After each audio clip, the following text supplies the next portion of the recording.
political science in the university. I would like to talk about the economics of these private engineering colleges. The number of private engineering colleges has gone up after 2004 real estate boom. That's when people made a lot of money in the real estate. They invested, some of them invested their profits in the engineering education. And they thought this is an easiest way to make money. So they want very quick returns on these investments. That is the first issue. Now secondly, now if the government allow the market forces to operate, perhaps things would have settled on their own. But on the contrary, we also see the intervention of the government. The intervention creates further distortions in the entire market operations. Now the government is repaying the loan, the fee of some of the poorer students, what they call the fee reimbursement scheme. Now for many colleges, the fee reimbursement scheme allowed many of these colleges to enroll students. Otherwise, these students were not interested, they were not willing to take admission. But a fee reimbursement scheme is the motivation, and they bring in, the private colleges bring in the students, enroll them, and the government pays them the money.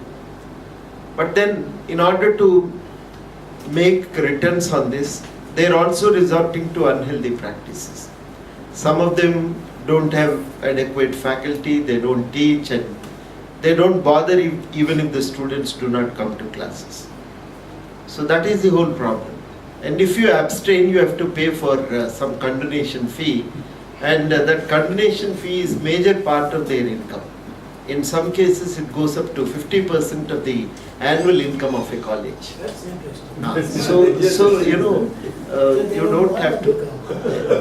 You have an incentive if you don't go to the college. So this is where the whole problem arises. And now the monitoring mechanisms never work effectively. Now remember, most of these colleges are given affiliation either by the government or by the university. They do not come up on their own. You can't establish college just like that. You must have the requisite facilities and also a recognition, approval from the government, backed by the academic support from the affiliation from the university, and finally a recognition by AICTE. Now all these agencies either ignored, or it's always a one-time affair, so they don't bother to, the regular monitoring is not so effective at all. It's always a kind of a one-time inspection. So you cross the line and thereafter you are completely free and there is no monitoring at all. So this is a peculiar situation. And then recently I met a college principal, and he tells me another interesting dimension.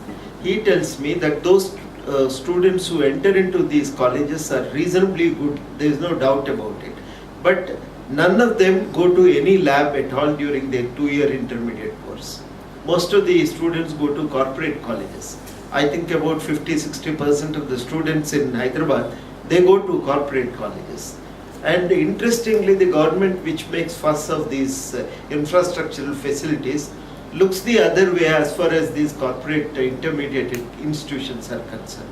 Either they don't have a permission, or even if they are given a permission, they don't ever insist on the mandatory facilities like a lab. Most of them don't have a lab at all. So at the end of the 2-year course, they go to a lab for a few days, and they're shown this equipment, and finally the lab reports are prepared and marks are given. Everything is managed at that level. So these are the students who go to an engineering college, so you don't expect them to learn by doing. So it's no longer you learn by doing it, you learn basically by reading it again and again. So the routing, is the method is strictly adhered to at this level. So that is the whole problem. It's complicated, one after the other.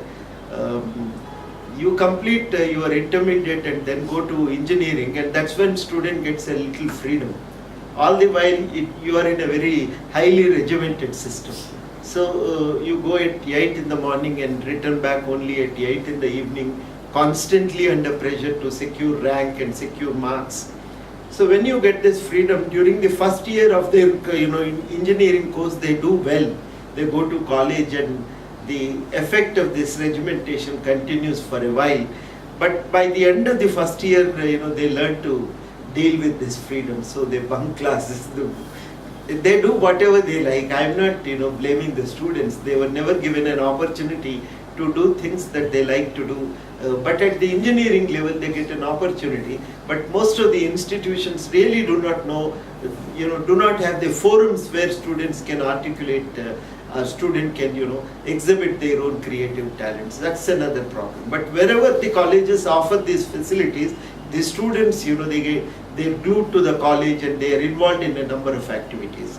Otherwise, most of the students are not in the college. They're in the college, but for all practical purposes, they're not in the college at all. Lot of students have an attendance shortage. Some colleges are very strict about it, but most of the colleges, this is where, again, there is. So it's a very peculiar system. You are neither, do have a firm control in monitoring, nor do you leave everything to the market forces. So you have a system that is, half this and half that. So it's this kind of a hybrid system. That's what really creates most of these problems. How do you deal with this? You can't say, that there will be no fee reimbursement scheme.